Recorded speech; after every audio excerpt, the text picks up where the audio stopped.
Bienvenidos a esta actividad literaria. Yo soy Arturo Texcagua, director de la editorial Trajín Literario, y en esta ocasión, en el marco de la Feria Virtual del Libro y Cultura del Instituto Politécnico Nacional, vamos a presentar el libro El Conjuro de la Sirena. Para ello contamos con la presencia de dos apasionados lectores.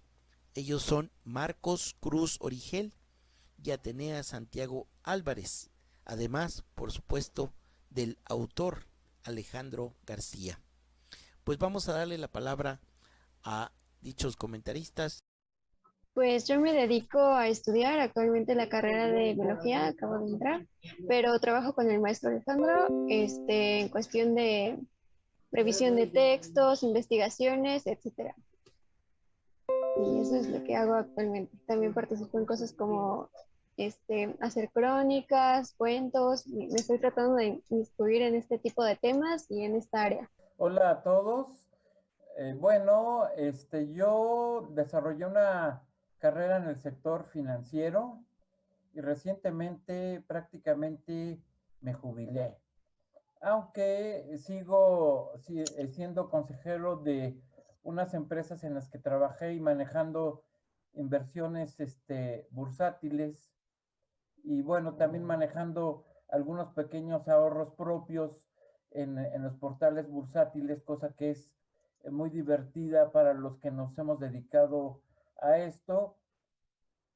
Me considero alguien que dedica buena parte de su tiempo en leer y en estudiar, junto con una carrera que desarrollé administrativa. Anteriormente estudié historia y entonces tengo una pasión muy fuerte por toda la historia. Y entonces aquí traigo aquí un separador que me dieron en el péndulo con un pensamiento de Borges que dice que uno es grande por lo que lee y no por lo que escribe. Bueno, en el caso de él era grande tanto por lo que escribía como por lo que leía, pero yo, tomando la primera parte, quisiera acceder a esa grandeza a través de lo que uno lee, que es una de las aventuras más maravillosas de una persona, porque puede vivir múltiples vidas. Entonces, en esta aventura de leer y de estudiar, me encontré con esta eh, novela afortunada de Alex, que combina la novela con la historia y bueno. Mi nombre es Alejandro García, el autor, el culpable de que estemos reunidos ahorita, el autor de la novela El Conjuro de la Sirena, que usted, doctor, amablemente me ha facilitado editarla con usted. Soy editor, escritor, cuentista, cronista. Originalmente me he dedicado a la historia, pero a través de las vericuetos de la vida, especialmente por el apoyo del maestro Felipe Garrido, me he dedicado a la literatura. He estudiado el cuento corto, la narrativa del maestro Felipe Garrido, de varios autores contemporáneos como Luis Mario Schneider, el doctor Benjamín Barajas, que es un excelente poeta. Y bueno, realmente el mundo de las letras para mí ha sido una de las grandes aficiones que he tenido. Muy bien. Platicábamos antes de entrar aquí a esta presentación, a esta conversación entre amigos sobre la novela El Conjuro de la Sirena, escrita precisamente por Alejandro García. Hablábamos, Marcos Cruz Origel y yo, sobre algunos de los temas posibles que podrían abordarse aquí. Son varios porque, como toda novela, crea un amplio universo en el que hay personajes, situaciones, escenarios, historia precisamente, y en el centro de todo esto se encuentra la sirena. Y justamente decía Marcos que es evidente esa afición, ese, le decía, enamoramiento, esa pasión que observa de parte del autor sobre el tema de las sirenas. ¿Qué podrías comentar en este caso, Atenea, sobre este tema? Pues que primero las sirenas siempre se han considerado como un mito, entonces es algo que en esta novela se hace real, logra hacer que creamos en ellas incluso. Entonces, pues da como curiosidad el hecho de saber por qué las sirenas, qué es lo que inspira a que esta novela sea sobre las sirenas y que se llame El Conjuro de la Sirena como tal. Entonces, creo que es un tema bastante amplio. Pasión, ¿tú cómo la viste, Marcos, esa pasión? Muy interesante. Realmente no he conocido otra persona que sepa tanto sobre sirenas y entonces uno quiere preguntarle al autor cómo nació esa seducción que él siente por las sirenas, de tal forma que las ha investigado y las ha profundizado y ha logrado ligar una historia en relación a las sirenas, pero una historia en la cual está combinando personajes históricos, inclusive personajes iconográficos de la religión, y logra un entrelazamiento, un match, diríamos, muy bien hecho entre el personaje y las sirenas, porque en esta pasión que él tiene por las sirenas ha podido acomodar y relacionar perfectamente bien a la historia con el testimonio de sirenas con la arquitectura. Y bueno, a lo mejor él nos va a hablar mucho más de ello, pero por ejemplo, dentro de el encanto de la novela, cuando nos habla de las misiones de la Sierra Gorda de Querétaro, en un lugar que por su orografía y geografía esperábamos ver en los retablos otro tipo de símbolos y personajes, y curiosamente aparecen unas sirenas. Entonces, es muy interesante cómo el autor es muy fiel a la pasión de las sirenas, que lo hacen verdaderamente un tema central en su novela, y cómo lo va relacionando con varios momentos históricos, y están perfectamente casados con la arquitectura. Entonces, es una novela muy entrelazada. Entonces, la pregunta sería, Alex, ¿cómo fue que nació esa pasión de las sirenas que te ha llevado a hacerte, pues yo diría, un sirenólogo? Yo quisiera agregar algo sobre esa pregunta. No solamente cómo nació, sino por qué entre todos estos personajes, todos estos mitos, todos estos temas a los que se puede abordar, eligió la sirena, porque lo mismo podría haber elegido alguno otro de estos mitos que hay en nuestra historia, ¿sí? ¿Por qué eligió ese? O sea, no solamente cómo nació esa pasión y por qué eligió a ese personaje, a las sirenas. ¿Nos puedes comentar, Alejandro García, por favor? Sí, claro que sí. Brevemente, no sé si se puede ver aquí atrás, tengo un póster un homenaje que se le dio al maestro Felipe Garrido en el año 2004.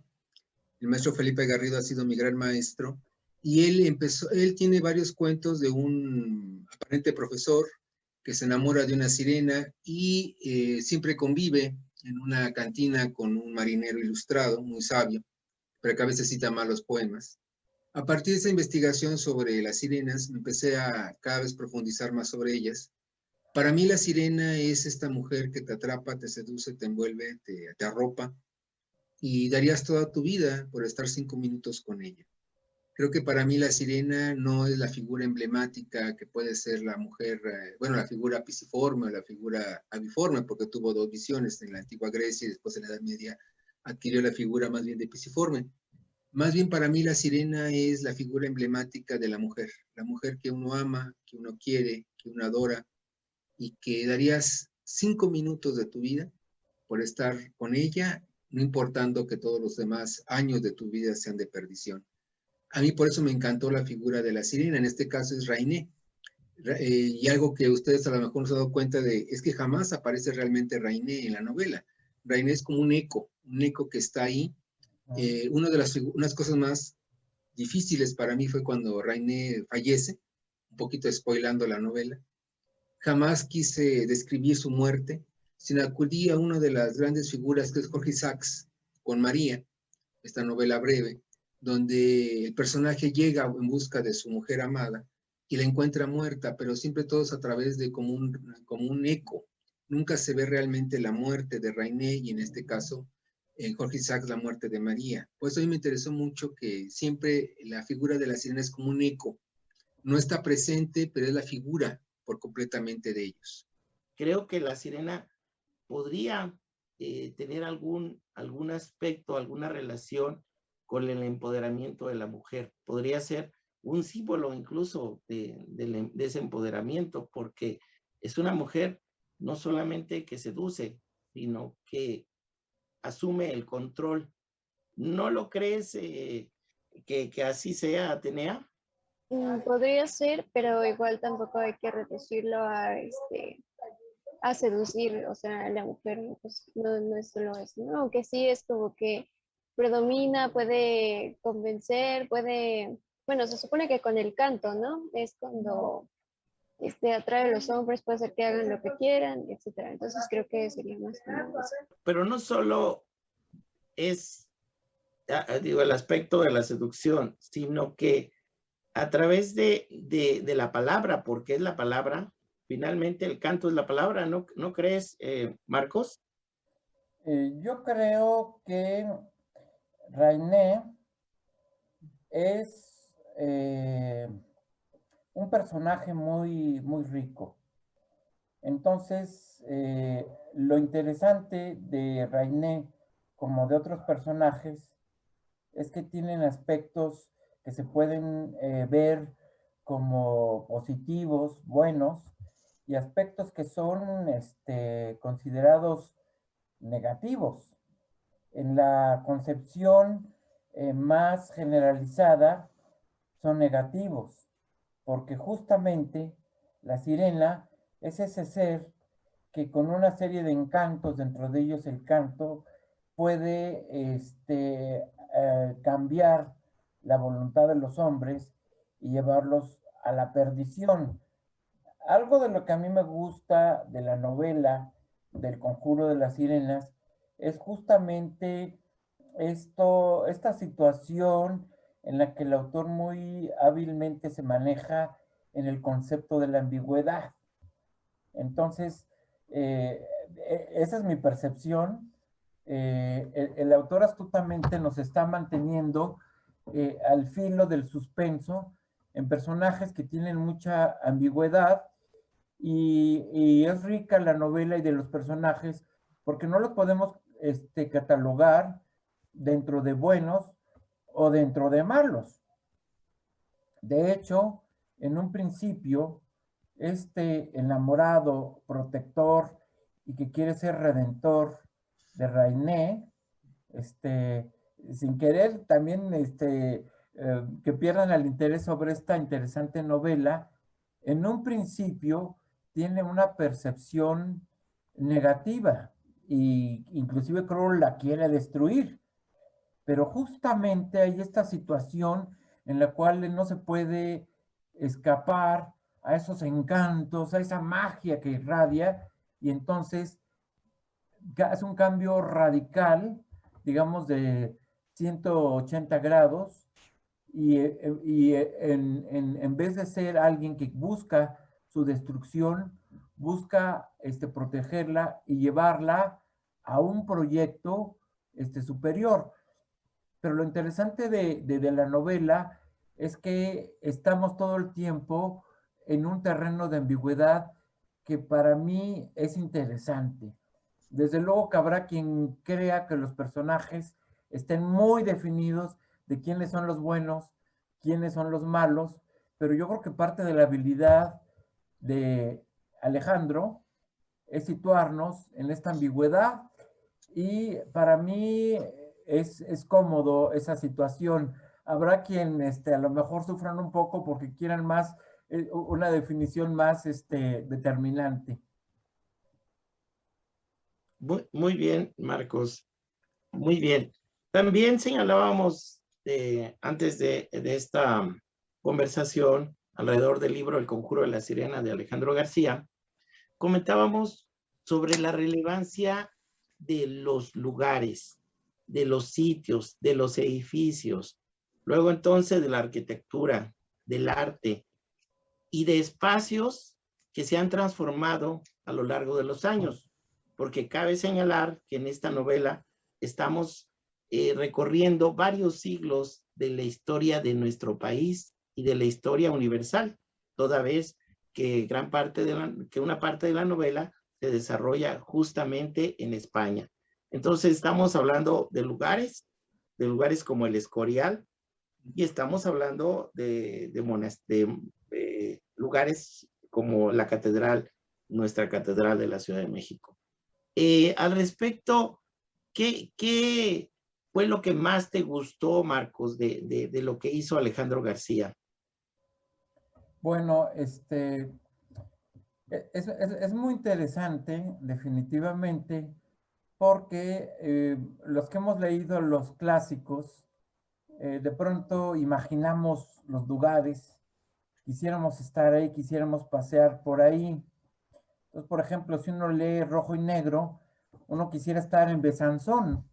La famosa novela de Stendhal hace toda una descripción y uno quisiera estar por ahí. Si uno lee El Conde de Montecristo, bueno, pues a lo mejor quisiera estar en momentos en el Coliseo, haber participado en el carnaval que ocurre en Roma, y así en varios autores. Entonces, si uno no viaja, no tiene la posibilidad de poder saborear lo que se narra en las novelas con lo que se ve en la realidad. Pero en el caso de la novela de Alejandro, es una gran ventaja porque los lugares que se narran en la novela están al alcance de lo que nosotros podemos visitar. Yo, después de leer su novela, prácticamente identifico que podemos hacer 3 viajes, por lo menos 3 viajes. Uno que es un viaje obligado para todos los que hemos nacido en esta ciudad, que la amamos, es el viaje a regresar a ese México novohispano y colonial, del cual afortunadamente está en el centro histórico. Cuando uno lee la novela, pues obviamente quiere correr y ver el convento, el exconvento de Jesús María, quiere entrar y ver en detalle en la catedral el retablo del altar del perdón. Recientemente fui al centro y justamente una de las cosas que hice fue ver que efectivamente a espaldas de la catedral está la Casa de las Sirenas y se ven claramente las sirenas, y les tomé una foto que voy a tener que photoshopear porque hay una persona que nomás no la podía evitar, pero lo que yo veo de Rico en esta novela es que estos lugares históricos y mágicos los tengo al alcance. Yo a 25 minutos de mi casa puedo estar en el centro, me puedo pasear y puedo empatar las experiencias de los personajes con los sitios que están ahí. Ese sería un primer viaje, el viaje al centro histórico, que es un lugar infinito y maravilloso. Y bueno, tuve oportunidad también de pasar a un lado del maravilloso colegio de San Pedro y San Pablo, lo que fue la Hemeroteca Nacional, una maravilla que también la describe en la novela y en la cual yo tuve el privilegio también de conocerla, y lástima que sea un lugar que en estos momentos esté cerrado, pero un lugar muy digno de conocerse. Y bueno, quiero comentar algo que a lo mejor después lo comento, pero es porque cuando uno lee la novela, que la ubica el autor en el periodo de los 60s, es muy interesante. La novela sitúa en los 60s, y entonces es interesante ver que el autor, que nace en otra época, inclusive no sé si él conoció la vieja hemeroteca, yo pensaría que no, ya le tocó la hemeroteca en Ciudad Universitaria, Entonces no tuvo esa oportunidad de hacer ese viaje mágico a la vieja hemeroteca con los murales de Montenegro y con los viejos muebles y etcétera, etcétera. Sin embargo, él hace otra de las peculiaridades es que su vocación historiadora lo hizo sumergirse en una serie tal vez de publicaciones, de libros, de tal forma que es una ambientación muy adecuada de los 60s. ¿Mm? Cabe destacar, así como su obsesión es por las sirenas, la obsesión que tiene por las minifaldas, muy emblemáticas de fines de los años 60. Pero bueno, regresando al tema de donde se derivó todo esto, el primer viaje que yo veo muy interesante es hacia el centro histórico, que lo tenemos a la mano. Podemos viajar 3 siglos atrás y regresar en media hora a nuestra casa y verdaderamente tuvimos una experiencia extraordinaria. El segundo viaje que yo veo muy interesante es a Tlaxcala, ¿Mm? porque en Tlaxcala es el origen de muchas situaciones que se desarrollan en esta novela. Yo tengo una reflexión amplia en relación a tal vez el olvido inmerecido que ha tenido Tlaxcala. Recientemente vi que algún lugar colonial de Tlaxcala San le Francisco.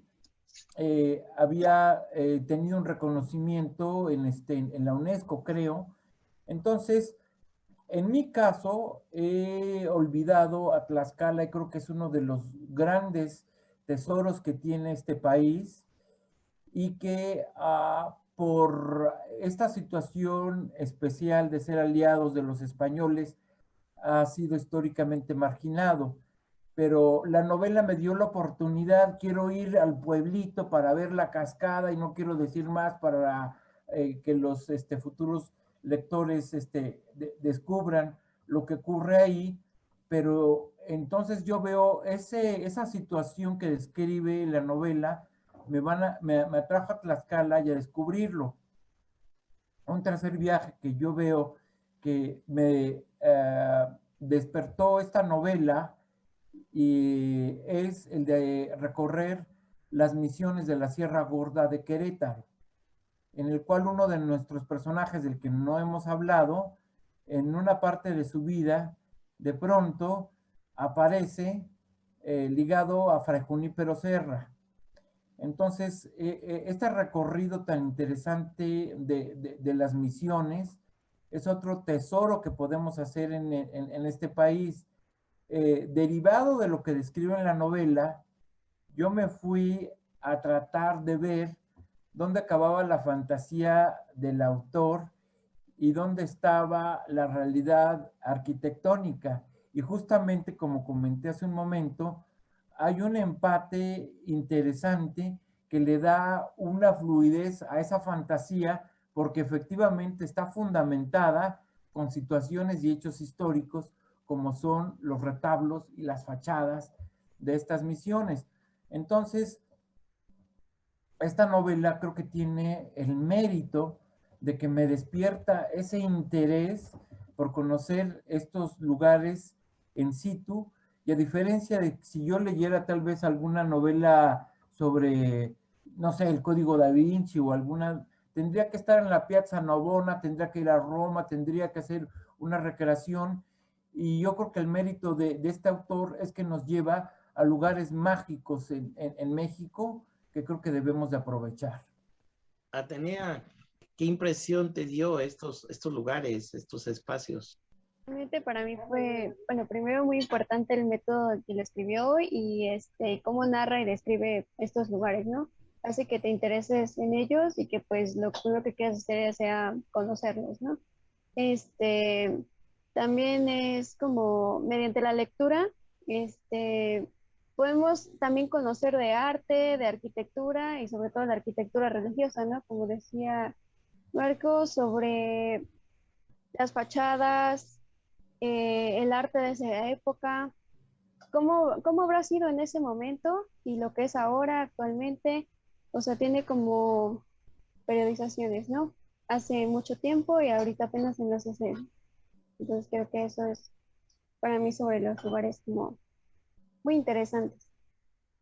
¿Te los imaginabas conforme los va describiendo Ajá, nuestro autor? exactamente. Ajá, Te sí, centrabas, te ubicabas en esos espacios, los veías, sí, mediante la lectura, exactamente. Obviamente después entra el interés de conocerlos pues en la vida real, ¿no? Pero pues lo importante creo para mí es que entenderlos por medio de la lectura. ¿descubriste algunos de esos espacios o ya los conocías? Algunos no, la mayoría no los conozco, pero trato de investigar y de conocerlos por mi propia cuenta, entonces creo que es algo muy bueno. Y además está cerca de nosotros, entonces creo que si tenemos la oportunidad es importante que la aprovechemos. Pero seguramente esta presentación la estarán viendo en este momento algunas personas que no son de este país, incluso pues forma parte de la Feria Virtual del Libro y Cultura del Instituto Politécnico Nacional, y dentro de su repositorio va a quedar esta presentación, y esperemos que muchos lectores la observen.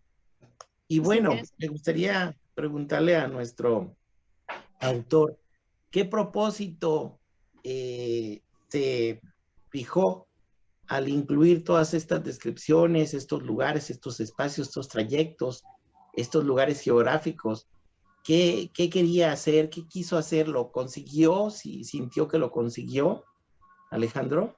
Sí, bueno, aquí hay que explicar algo. Yo durante muchos años me dediqué a dar visitas guiadas en el Centro de Enseñanza para Extranjeros de la UNAM, muchos años, casi 15 años.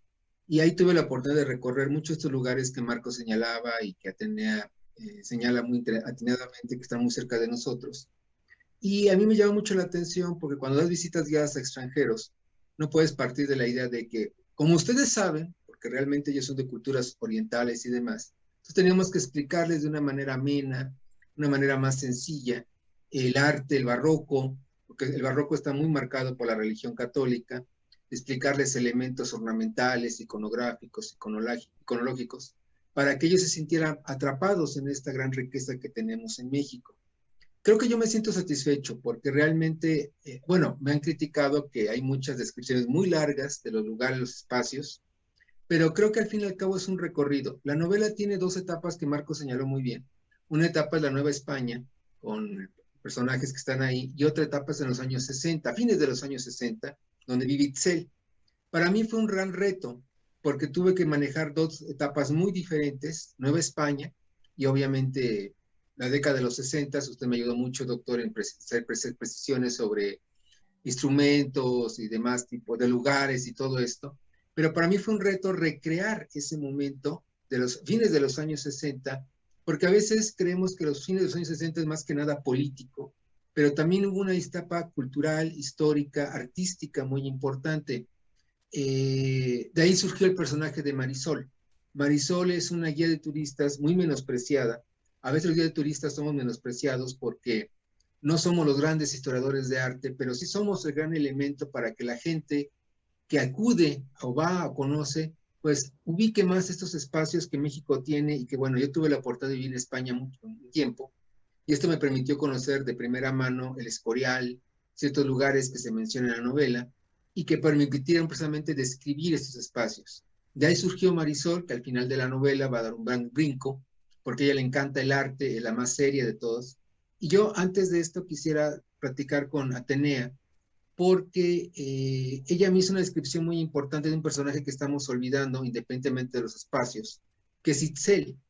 Itzel es un personaje que yo he utilizado, es una periodista muy joven, que he utilizado como puente de transición, que ella explica a través de sus preguntas, sus cuestionamientos, su humor muy blanco, describe, nos hace entrar, nos permite conocer cómo era en los años 60 y también nos permite conocer toda esta gran como entramado histórico, artístico, literario, de una manera muy amena. Itzel es muy simpática, Itzel es a veces muy ingenua, pero su gran intuición periodística le permite entender, le permite asimilar o cuestionar cómo es ese ambiente. Y yo quisiera preguntar, bueno, no más que preguntarle, porque Atenea me dio una descripción muy interesante de Itzel, que yo no me la imaginaba. Creo que todos tenemos la Itzel que queremos. Y Atenea me dio una definición muy interesante, quisiera que ella me la pudiera ampliar, porque Itzel va a ser el puente conductor de una trilogía que espero poder terminar, que es la trilogía de los seres profanos, donde la segunda novela, que espero que usted, doctor, me apoye para publicarla, Claro que sería sí. el famoso El Círculo Andrógino. La tercera es el cadáver celestial. Y Itzel va a estar presente en ellas. Itzel es el hilo conductor precisamente de estas tres novelas y nos va a permitir analizar y cuestionar estos elementos. Entonces quisiera que si Atenea me hace favor de poder describir a Itzel como ella se la imaginó, de una manera muy simpática, porque creo que Itzel es ese personaje más afín a nosotros. No es tan lejano como los arcángeles que aparecen, no es tan emblemático como la sirena, no es tan culto como Carlos de Sigüenza y Góngora, no es tan intrigante como la figura de Sor Juana, que también aparece, sino que Itzel es una figura muy interesante. Entonces, bueno, Atenea, me encantaría que la pudieras describir, platicarnos de tu Itzel que tú imaginaste. Bueno, a mi parecer fue, lo primero así como que me imaginé es una muchacha que, como menciona en el mismo libro, siempre se viste con pantalones de pata de elefante, sus zapatos de plataforma y por lo mismo, o sea, siempre es súper distraída, siempre anda volteando para todos lados, preguntándose muchas cosas y por lo mismo siempre, o sea, en la misma novela dice que se va tropezando, ¿no? Con su zapato y su pantalón. Entonces también creo que es alta, delgada y obviamente con los zapatos de plataforma pues le da una mucho más altura. También pienso que, como lo menciona, tiene ojos muy grandes. Usa lentes de Carey, así que se supone, bueno, yo me imagino que de cerca solamente se le ven los ojos que menciona el libro, ¿no? De lejos como que pasa muy desapercibido. Igual su peinado típico de una cola de caballo hacia atrás, entonces también creo que es muy, no sé qué tipo de cosas había en ese tiempo para el cabello, creo que en ese sería lata, pero pues igual lo creo muy relamido el cabello. Entonces, no sé, creo que así es como yo me imagino el personaje de Itzel. Pero pues no sé, es mi perspectiva. Porque cada quien tiene una distinta. Pues ya lo está definiendo porque ese personaje un día, esperemos que sí, se va a convertir en una actriz seguramente y va a llevar a una serie televisiva o a una película porque esta novela y la trilogía que ha concebido Alejandro García da para eso y más. Realmente es una historia fascinante que podemos seguir con mucho interés, que nos va a enseñar mucho de la historia de nuestro país, de nuestra cultura, que nos muestra y nos hace recorrer espacios muy interesantes, muy emblemáticos también en el surgimiento de lo que hoy es México. Y además, esta ocurrencia muy afortunada de parte de nuestro autor de mezclar dos tiempos, dos espacios, dos momentos históricos como es la década de los 60 y este mundo novohispano. Entonces, todo eso es realmente muy atractivo para cualquier lector. Y además es una lectura que nos obliga, por supuesto, a indagar, que nos obliga a unir las piezas. Es un rompecabezas que tenemos que unir. ¿Verdad, Marcos? ¿Qué te pareció esa parte del rompecabezas? Me parece muy interesante que la novela se desarrolla en dos planos. Yo le comentaba a Alex que yo para leer una novela necesito que el autor me atrape. Si realmente en el primer capítulo no me atrapó, yo abandono la novela. No me atrapó y hay tanto que leer que francamente me voy a otras cosas. Sin embargo, él justamente en el primer capítulo crea ese interés como para que yo vea así, como comentaba, como si fuera una novela de Humberto Eco, hay un misterio interesante que hay que desentrañar. Y el planteamiento que él hace es suficiente para que yo me quedara y viera exactamente toda la trama, cómo se iba a desarrollar. Entonces, en este primer capítulo, uno todavía no ubica exactamente qué tiempo, y después se desarrolla el plano en la época colonial, en el México novohispano, perfectamente bien ubicado, perfectamente bien descrito, y entonces uno va navegando en la novela en esos dos planos, entre la época actual, que es los 60s, y la época novohispana, pero también como si uno estuviera leyendo una novela de Virginia Woolf. De pronto hay personajes que van viajando en el tiempo, pero son personajes muy importantes de la historia de México, que están muy bien ensamblados en la trama. Entonces, como efectivamente dijo Alex, aparece Carlos de Sigüenza, aparece Sor Juana, aparece el pintor Echave, en fin. Entonces, esta novela, veo yo el mérito de que quien de pronto, sin tener tanta conocimiento de la historia de México, pueda desarrollar la curiosidad por conocer quiénes son estos personajes, y entonces se va a encontrar un México muy interesante.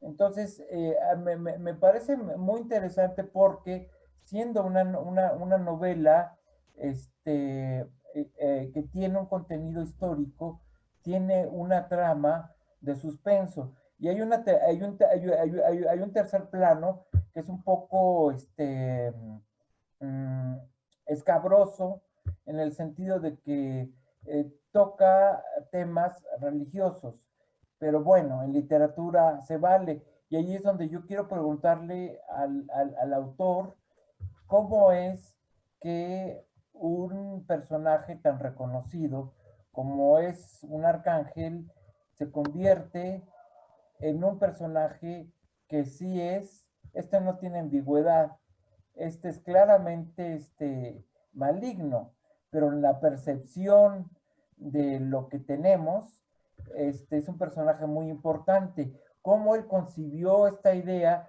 porque es un personaje que va a estar presente a lo largo de toda la historia, sin que digamos cuál va a ser el desenlace, que va a ser muy interesante, pero cómo es que él lo concibió con estos rasgos, con esta personalidad, y cómo que hasta cierto punto es un personaje relativamente reverente para la imagen que se tiene de un arcángel tradicional.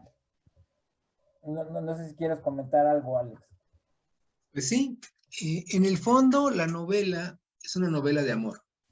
Yo creo en el amor absolutamente. Para mí el amor es fundamental. Ha determinado mi vida en el pasado y en la actualidad.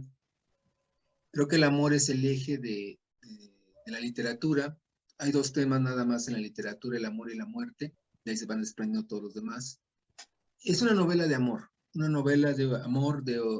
imposible, de un arcángel hacia una sirena. Hay un amor posible, de un arcángel a una sirena. Hay un amor que está como muy doloroso para Itzel, que en el círculo andrógino regresa. En el círculo andrógino el amor se convierte en el eje fundamental, porque para mí el reencuentro de Itzel con una persona que es un antiguo maestro, que aparece apenas esbozado en esta novela, en el círculo andrógino, que es la segunda parte, este personaje se convierte en el eje fundamental, porque Itzel se reencuentra con el ser que ama, que quiere, y este personaje también se reencuentra con ella, y se da cuenta de que el amor es el eje fundamental de toda la vida. La novela El Conjuro de la Sirena es eso, es el amor entre un arcángel y una sirena, que va más allá de todo. Rompen reglas, rompen tabúes, rompen tiempos, rompen historias, pero ellos están enamorados, ellos creen en sí, ellos creen que lo que están haciendo es lo correcto, lo indicado. Claro, tiene que aparecer el antagonista, que en este caso es otro arcángel, que como decía Marcos, normalmente el arcángel Miguel es el arcángel quien como Dios. Son 7 los arcángeles que tenemos reconocidos en la Iglesia Católica, son los que tienen nombre. Pero a veces me queda la duda de qué tan cierto es de que los Lucifer y todos ellos, los arcángeles caídos, hay una pintura maravillosa que está allá en Toluca, donde se ve claramente cómo los arcángeles están convirtiendo de seres maravillosos, de luz, hermosísimos, en esos seres oscuros. Pero a veces me pregunto, y si no me he preguntado, ¿qué tan cierto es esto? Si realmente estos arcángeles oscuros y demás eran esto, o más bien eran los arcángeles que buscaban la luminosidad y que en cierto momento fueron traicionados por el mismo San Miguel Arcángel para que perdieran todo, para que traicionaran a Dios y cayeran en la parte pues del infierno y demás. Creo que esto se ve que luego cuestionarlo. La literatura, un gran elemento que tiene, en este caso que es una novela histórica, es que la literatura nos permite replantear lo que se ha hecho, lo que se ha dicho. Y a lo mejor esos arcángeles que reconocemos como seres divinos, pues no fueron tan ciertos y fueron los que vencieron, pero ¿a qué costo? Y esos arcángeles que perdieron, porque el doctor Arturo siempre me señalaba de una, pues no continuación de la novela, pero algo que queda por ahí, esos famosos arcángeles apócrifos, que son arcángeles que en América Latina, en Perú, en Bolivia, tienen un culto especial, arcángeles pintados de brocado, muy hermosos, que tienen un culto, no son simplemente una figura emblemática, sino tienen un culto. Estos arcángeles, ¿qué papel tuvieron realmente en la historia, en el arte, en la religión? Creo que fundamentalmente esto podría contestar la pregunta. Es una novela de amor donde hay un arcángel que se enamora, pero no puede conseguir ese amor. Hay un arcángel que se enamora y lo consigue, pero lamentablemente pierde a la mujer que ama, que es lo más doloroso. El momento en que él quiere encontrarse con ella, que quiere ser feliz, la encarcelan en el Escorial, por primera, en el convento de Jesús María, después aquí en Nueva España. Existe este convento, es un convento maravilloso, tuvo un monacato real, es un convento inmenso, que habría que recuperarlo, está en la parte de atrás del centro histórico, hacia la parte oriente, donde las figuras de estas sirenas son encarceladas, torturadas, pero el arcángel siempre cree que ella puede salvarlo, y eso es lo que él piensa, que una sirena no solamente es la figura del mal, sino también la figura que te puede salvar, te puede redimir, te puede reencontrar con la felicidad. E insisto, es una novela de amor para mí.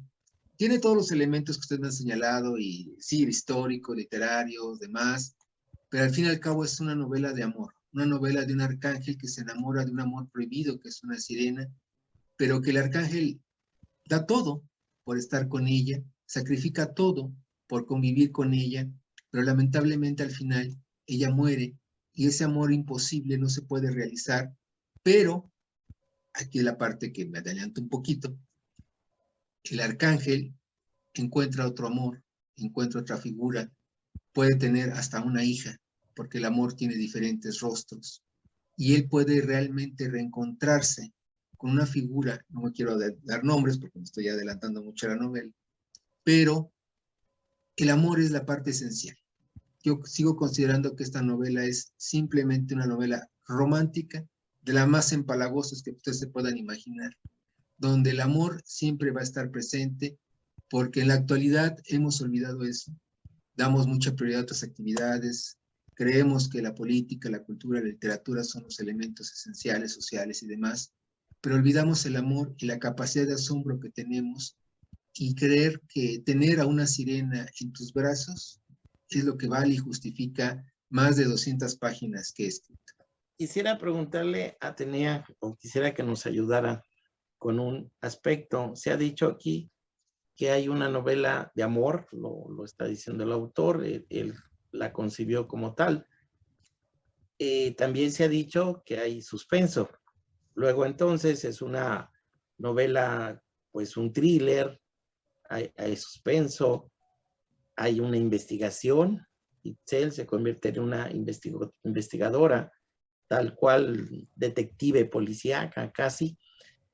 Y hay aspectos históricos que hablamos, y también una construcción, una edificación literaria bien pensada, donde los capítulos se van uniendo con un propósito narrativo muy elaborado, porque lo que se quiere es sostener el interés de los lectores.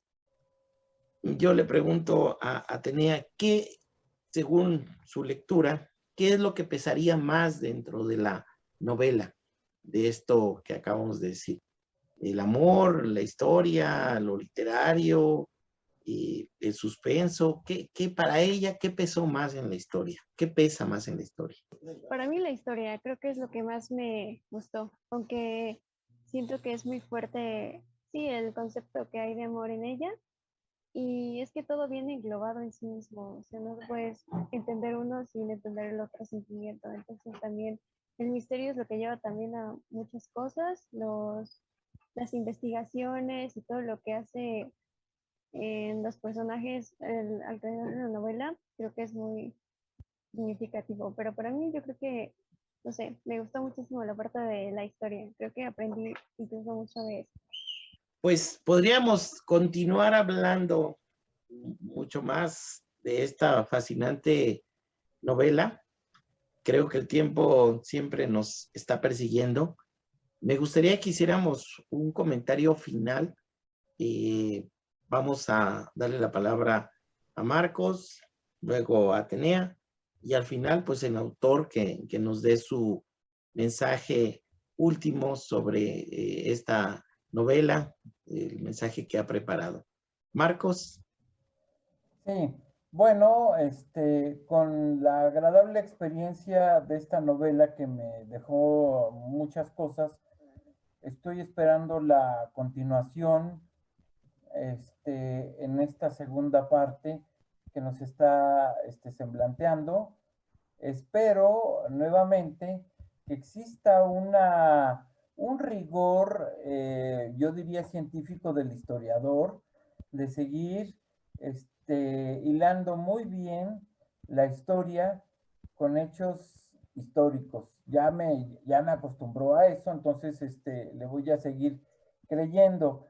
Este, mm, en esta novela no destacamos los hechos fantásticos y de personajes fantásticos, pero bueno, ya son ahondar mucho.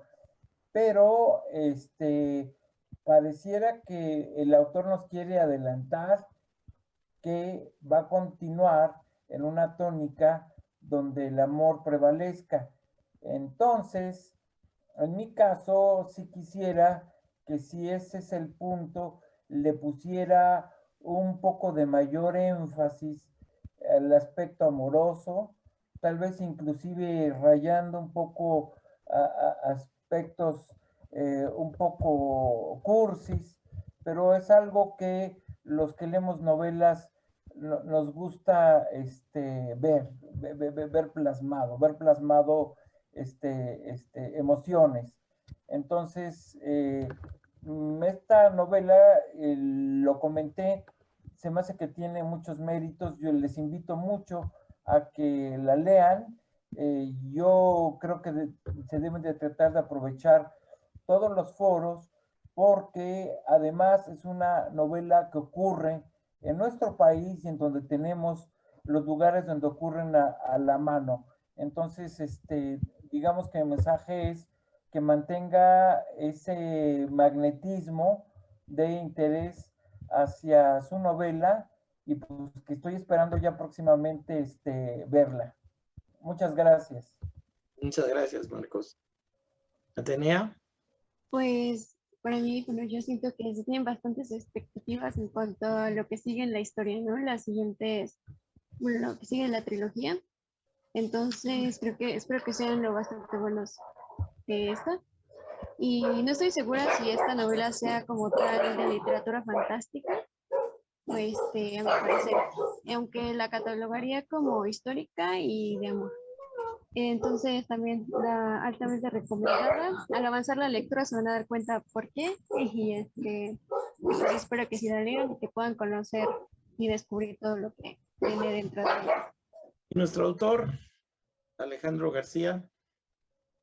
Pues de todo agradecer a Marcos y a Atenea sus comentarios. Realmente yo les decía, soy muy tímido y realmente me asombra la profundidad de sus comentarios, me interesa hacia la novela, porque fue una novela que me llevó 15 años escribirla, una novela que la fui preparando durante muchos años con visitas guiadas, con elementos históricos, culturales, artísticos, que por fin en cierto momento me senté a escribirla y esto me permitió, pues bueno, formarla, cuajarla, darle esta intención.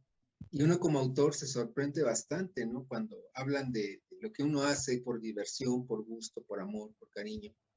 Y los personajes igual, para mí fueron de cierta manera concebidos y ahora cuando ustedes los platican, para mí me asombra cómo los ven y todo esto. Ya para rematar, creo que también la novela tiene elementos de novela policíaca, ya que Itzel y Marisol van descubriendo un misterio de un asesinato y demás elementos a través de un personaje que es Luis Mario Dorantes, que es un asesino en serie, que va a hacer muchas travesuras por ahí, que va a crear este ambiente. La novela y las próximas novelas que se van a escribir están estructuradas de cierta manera. Primero es, en este caso, Nueva España, luego la actualidad, y luego hay un diario, en este caso el diario de Dorantes, y otra vez se repite lo mismo, el Nueva España, la actualidad y el diario, y en el círculo andrógino va a ser pues, la misma estructura, nada más que en el círculo andrógino está ubicada a fines del siglo XIX, del modernismo, bajo el impresionante mural que hizo Roberto Montenegro en la antigua Hemeroteca Nacional, y va a ser 1970, 2 años un poquito de Itzel. Y algo que creo que ustedes no lo han hecho hincapié es que Itzel es quien escribe la novela. Realmente al final, quien escribe la novela es Itzel, no yo. Y en la segunda parte, quien va a hacerle gran reportaje sobre San Sebastián, que es la figura que va a acompañar el círculo andrógino, es Itzel. Y en el tercer trilogía, que espero que el doctor también me la acepte, en la tercera trilogía va a ser El cadáver errante, donde va a abordar uno de los grandes temas que a mí me han fascinado en la vida, que es la arcohistoria. ¿Qué significa esto? La idea de la presencia alienígena en la historia, no solamente de México, sino del mundo. Erich von Däniken, Daniel Russo, Tomás Doreste, personajes que establecieron o que manifestaron que en cierto momento las figuras alienígenas o terrestres estuvieron presentes en la historia de México, y en el cadáver errante, en el cadáver celestial, perdón, va a aparecer la primera tumba de un alienígena aquí en México, donde Itzel, Marisol y otro personaje que se está integrando, que aquí apenas aparece esbozado, que es Jimena, que es la bibliotecaria, van a continuar ahí en esta trilogía que espero les agrade, les guste, porque se llama la trilogía de los seres profanos. ¿Qué significa esto? Que son seres que a veces creemos que son irreales, fantásticos. Atenea señaló muy bien que no es una novela fantástica, pero sí hay elementos mágicos, sirenas, arcángeles, santos, alienígenas, que llegan a ser tan parte de nosotros, que llegan a ser tan cotidianos, que a veces olvidamos esto, la capacidad de asombro. Entonces es una novela, El Conjuro de la Sirena, que arranca con esto, que espero les guste, les agrade, porque es una novela que conjuga el amor, la historia, el arte, la literatura, el periodismo, la novela de detectives, engarzadas todas ellas en algo que a mí me ha encantado siempre, que al maestro Felipe Garrido le he admirado toda la vida, que es el placer de leer. La lectura es un placer, no es las reglas, no son nada, sino es el gusto de leer, el gusto de sentarse, el gusto de compartir como ahorita y platicar de todo esto. Pues solamente resta agradecer a los participantes, a nuestro autor, Alejandro García, quien nos ha compartido esta fascinante novela, El Conjuro de la Sirena, a nuestro amigo, el licenciado Marcos Cruz Origel, Gracias. que nos permitió en esta presentación darnos a conocer sus puntos de vista sobre esta historia. Y por supuesto a nuestra amiga Atenea Santiago Álvarez, que pudo compartirnos también sus opiniones, sus comentarios sobre esta narración. Y bueno, pues ustedes lectores que nos siguen y nos están siguiendo en estas presentaciones en el marco de la Feria Virtual del Libro y la Cultura del Instituto Politécnico Nacional. Muchas gracias. Hasta luego. Muchas Hasta gracias. luego.